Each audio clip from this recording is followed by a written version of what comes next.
What is up, ladies and gents? Noli here, and welcome back to another Payday 2 video. As I'm sure most of you know, the Silk Road update came out last Thursday, and Payday 2 has essentially risen from the dead.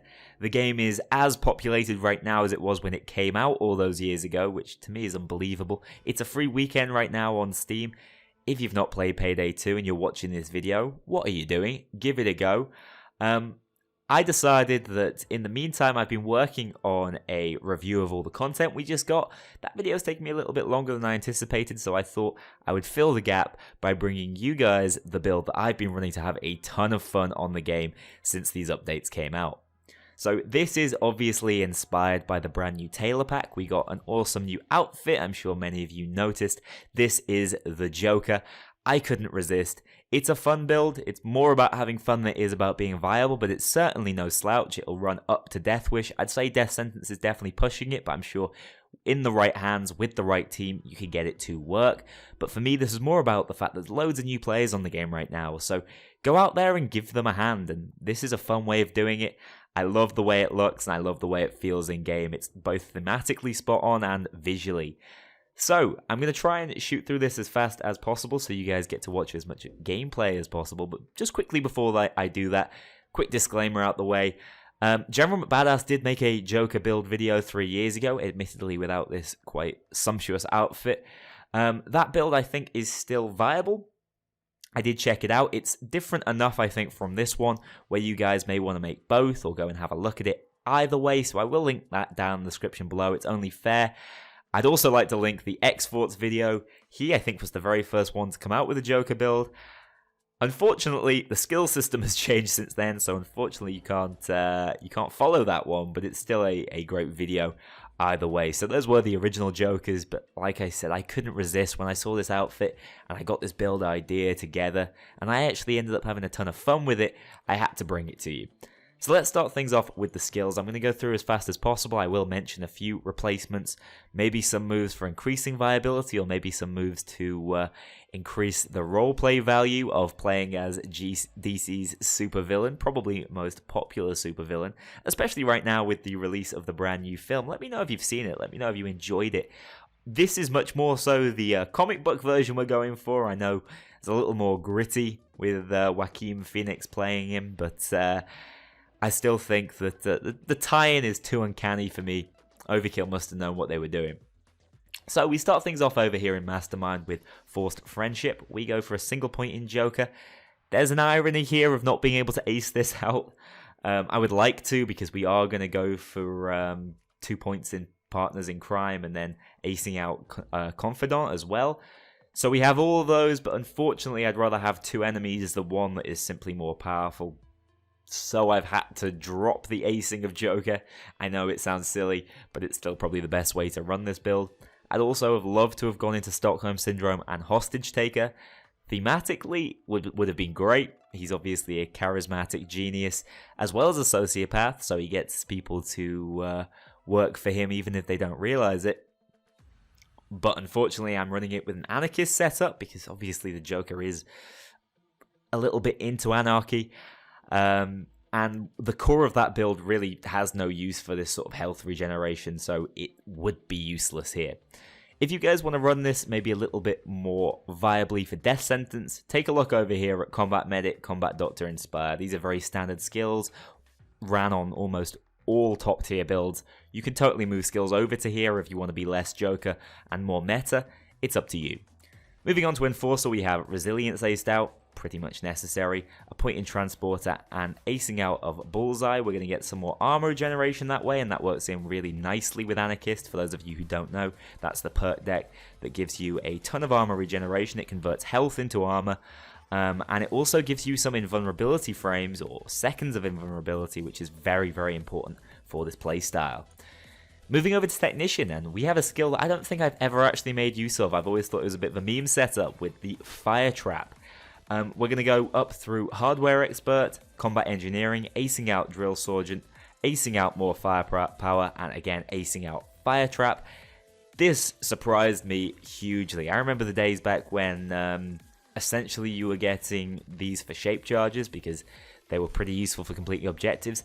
Now that you can carry trip mines sort of separately, they are really viable. They are extremely strong. I wouldn't say they're necessarily what you should be running on Death Sentence, but certainly when you join these games with the newer players who are obviously playing over the free weekend, you can do a ton of damage just by setting these up in the right place. They will leave a, as it says, a fire trap, like a massive Molotov cocktail explosion, which will stun, incapacitate enemies.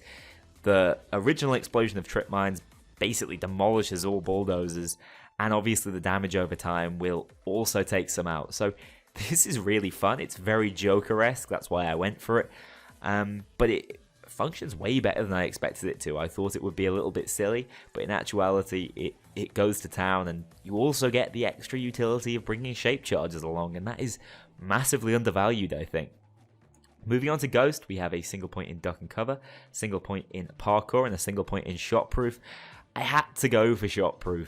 I would have liked to maybe shuffle some of these points around.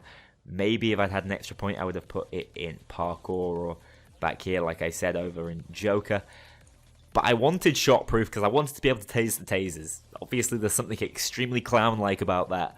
I didn't have the points to spread that thinly, unfortunately, but at least we get a bit of a feel of it here.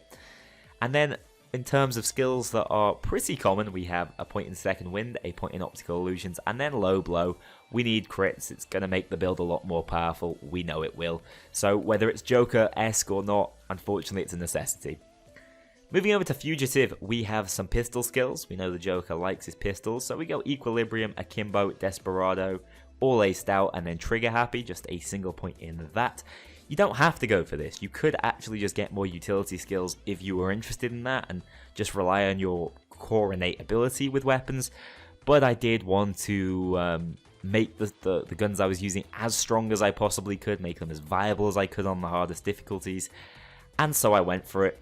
Having the extra ammo capacity is pretty important from Akimbo. Having the reload speed of Desperado is essential, I would say, for the pistol we are using.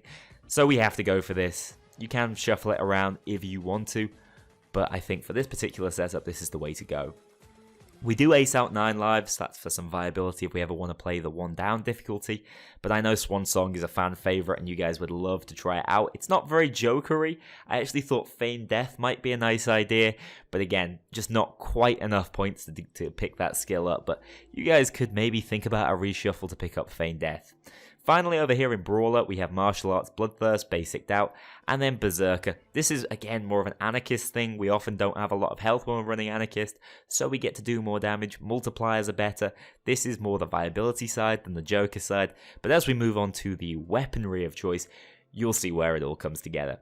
Like I mentioned, Anarchist perk deck, you guys know what it does, so I don't have to go into great detail about that, but make sure you do pick that up. It synergizes really nicely with our skills.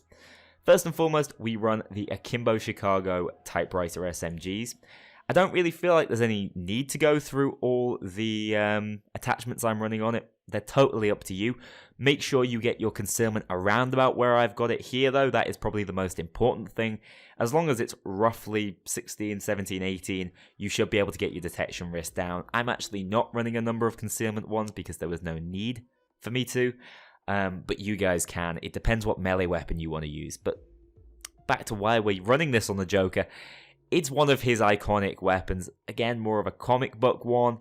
I did have to look into this a fair bit because comic book characters have a lot of different iterations. They use a lot of different weapons. They're not always in comic books. Sometimes they're in films. Sometimes they're more pacifist. Sometimes they're a little bit more insane and like the idea of 2 Tommy miniguns, SMGs, I should say. Though these are basically micro miniguns. I thought these were excellent. He loves the Thompson. Why not give him 2? They, like I say, basically work like miniguns. They're great for taking out bulldozers, masks, wiping them out really quick, or for spraying into groups. It's one half of the Joker mindset, I'd say, that run and gun insanity. That's what these are all about. Moving on to the secondary, this is the other half of the psyche. We have the Castigo 44. You can run it with the Bronco if you want. The revolver is another iconic Joker weapon, maybe a more modern iconic one. I'm pretty sure that's his weapon of choice in the Infamous games. We take a look at how this one's set up. We have this lovely skin. It may not be Joker-esque, but I still run it. We have the Diablo barrel. I'm running the accuracy boost to cap me out almost at 100. And the Cruise grip. You could again, put a concealment boost on this and maybe run a different melee weapon. I'll mention that again when we take a look at those. The revolver is kind of iconic. It's a little bit more of the stable and pre-planned side of the Joker. You do have to be pretty accurate with this. You do have to take it a little bit slower and pick your shots. So you have that Thompson that you can whip out, or both those Thompsons, and spray into the crowd. Or you have the revolver if you want to pick people off from distances, or maybe take out a bulldozer in 1 to 2 shots. Really powerful, works really nicely, and it keeps the theming going, I would say, pretty much spot on. The throwable, I've gone for the dynamite. We're going more for the insane exploding Joker. You could most certainly go for the Ace of Spades for roleplay reasons. It's up to you. They have their own degree of viability, I suppose. And obviously they're like playing cards. It's perfect. But no, I went for explosions. I wish they could be purple or green. But unfortunately, I have to stick with the dynamite as it is. Melee weapon, like I said, this is an interesting one. I go for the winged butterfly knife. I'd love to be able to put on a pencil. Unfortunately, that's not an option. Another great option would maybe be the Carpenter's Delight hammer. You could definitely put some more concealment into your Chicago typewriters in order to run this. Or maybe even the Tenderizer. He's been known to use a mallet now and again, just like Harlequin. And I think that's pretty much it. We know we're running the trip mines. Character is Jimmy. I've not used Jimmy that much since he came out, surprisingly. I've basically stuck with Hoxton for years. Jimmy's hilarious, and while he may be the wrong nationality, he is certainly the right personality. He is unhinged, he's on all sorts of substances, his hair is ideal, he looks great in the part. If you're running this, you've got to run Jimmy. And ideally, you've also got to run the Joker of cards. It's not quite the Joker's iconic look, but it's certainly a look I can imagine him rocking. We run the two-piece suit, you know we're running sort of dodge, anarchist type setup. And then finally, we have the showman. This is what puts it all together. The most important part. No, I'm not a shill here. I'm not just trying to sell the Tailor Pack. This is awesome though, especially if you're a fan of DC Comics. There's actually 2 references here for this showman. Let's take a look at the Jokers right here, right now. We have the disturbing Violet. He wandered into town from nowhere, an unknown psychopath. No one knows his name or origin. Rumors say he was the first person to ever kill a gangster with a pencil. If you ever get the chance to speak to him, you'll believe that rumor. And his clothes, those of a madman or a theatrical genius? You be the judge. And that's what this is all about. The setup is all about being both a madman and a theatrical genius, hitting your pot shots across the map, taking out snipers, and then running into massive groups, hugely outnumbered, and gunning them down. And of course you also have the explosions from the trip mines, as well as the ability to convert. I'd say we have the roleplay side down. Hopefully you guys will enjoy this build and you'll find some viability even on the harder difficulties. Let's move on to the gameplay. I'm going to talk about what's going on as well as what's going on with Payday, because it's pretty interesting right now. I can't quite believe I'm saying this in 2019, the game being as old as it is and the channel being as old as it is, but we're going to talk about some Payday 2 gameplay here. Obviously there are new players playing the game right now, so some of you may need some assistance with getting the most out of this build. I'm sure most of you watching this would just be able to look at the build and say, yeah, I know exactly how to run it. But obviously it's more of a holdout type setup. You don't want to be running and gunning constantly, although you will need to sustain your ammo fairly proficiently. Set up trip mines around the outskirts or around the flanks. You can use those to take out particularly dangerous enemies like bulldozers in one shot, and then obviously disrupt the enemies coming through that path in the future. Do keep in mind you can just drop them on the floor and shoot them yourself if you want to hold down areas and not wait for them to get trampled through. Essentially, the trip mine is at its most useful as a mine when you put it on walls, I find, but it's most useful as the fire trap component when you put it on the floor. So I kind of mix and match that. Sometimes I put it on the wall to try and take out big bad enemies running through. Sometimes I put it on the floor to take out large groups. That's something for you guys to think about. And obviously, because it's taken out a lot of enemies without you shooting bullets, it's a great way to sustain your ammo. We also have the revolver for taking out enemies down long corridors in the distance. If you're very accurate with it, it obviously comes with pretty innately high accuracy. And then we have the Thompson for when it gets a little bit too intense in close quarters, or there's a large group for you to spray straight into. Both sustain their ammo pretty nicely, but you will have to swap between both to recover the others. It's just how it is. It's nice to see a weapon type or a weapon combination where that's something you have to do, as opposed to the AKIMBO Goliaths, where I just essentially can shoot forever. So I think that's probably a good thing when it comes to the enjoyment of running around with this particular setup. Do keep in mind the enemy type you're going to have the biggest problems with. It's definitely not bulldozers. They can be destroyed pretty nicely with the Thompson. That wipes out the visor and then switch to the pistol for some high DPS headshots. It's going to be shields. We don't have an innate way to take them out. You can, obviously we have some very minimal melee skills, so if you get around the back of them, one-shot them like that, or you can just run around with the Thompson and spray around them, but that might be ammo inefficient. I'd recommend you hang on to the dynamite for whenever there are any serious troubles with shields, where they're covering particularly high priority enemies, or they're maybe covering a doorway. That's why I choose to run dynamite here instead of maybe the throwing cards, because it's kind of a necessity to have some sort of out to a shield or some additional disruption beyond the bullets I can fire. So that's why I run that. Something to keep in mind. Normally I like to have some nice ways to take out shields, explosive rounds, or the ability to melee the shield away would be nice. But I was already pretty short on skill points here with this particular setup. Obviously we have some slight innate resistance to tasers and enemies like that. Cloak is not an issue. The pistol or the Thompson can easily spray him down in the head. So yeah, no, the build is all around pretty good. It has good survivability thanks to the Anarchist engine.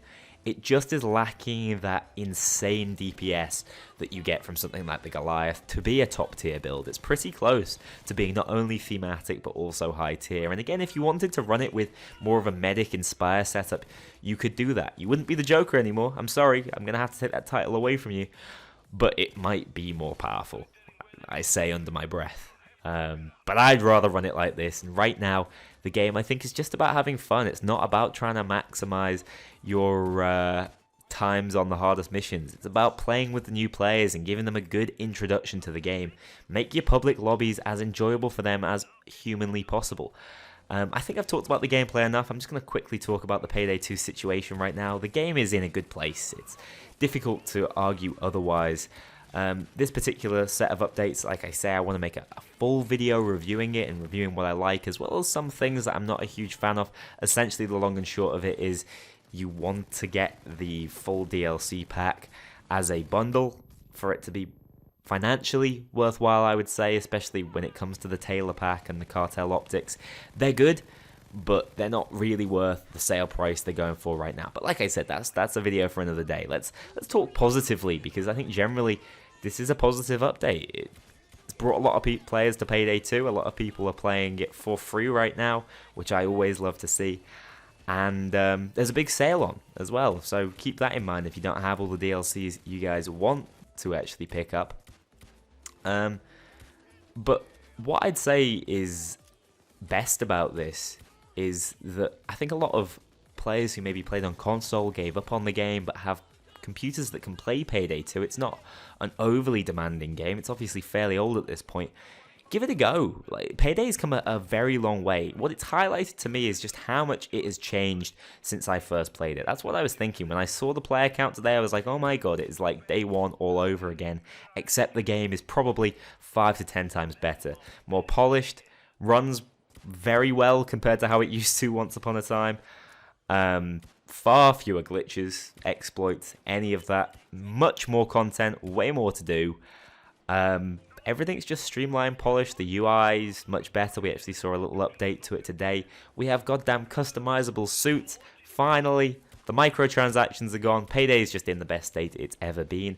And I think these updates are warranted. And I think Overkill are really looking to support the game. And I think this is going to be the future of Payday, and it's going to be the future of Starbreeze. I think it's going to be the way they make it to a Payday 3. They virtually said that in the announcement themselves. This is how they're going to financially support a Payday 3. And that, I think, for fans of the franchise, is something we should all be excited about. So if you guys are interested in supporting the devs, picking up this set of this set of DLCs would be the best way to do it.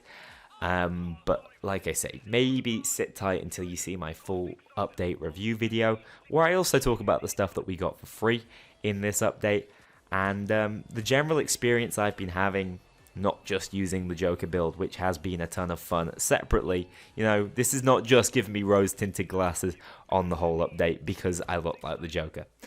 Either way, ladies and gents, I hope you've enjoyed this video. I hope you guys give it a go. Like I say, it's very viable on pretty much up to the hardest difficulty. I'd say you will struggle, but with the right team, with the right playstyle, who knows, pretty much anything is viable. But most importantly, it's fun. And that's what Payday 2 is all about. It is not a competitive game. Let's try and remember that when we get into lobbies and start swearing at the new players. Hey guys. Anyway, thanks a lot for watching this video, ladies and gentlemen, and I will see you all in the next one, which is almost certainly going to be my Silk Road update review.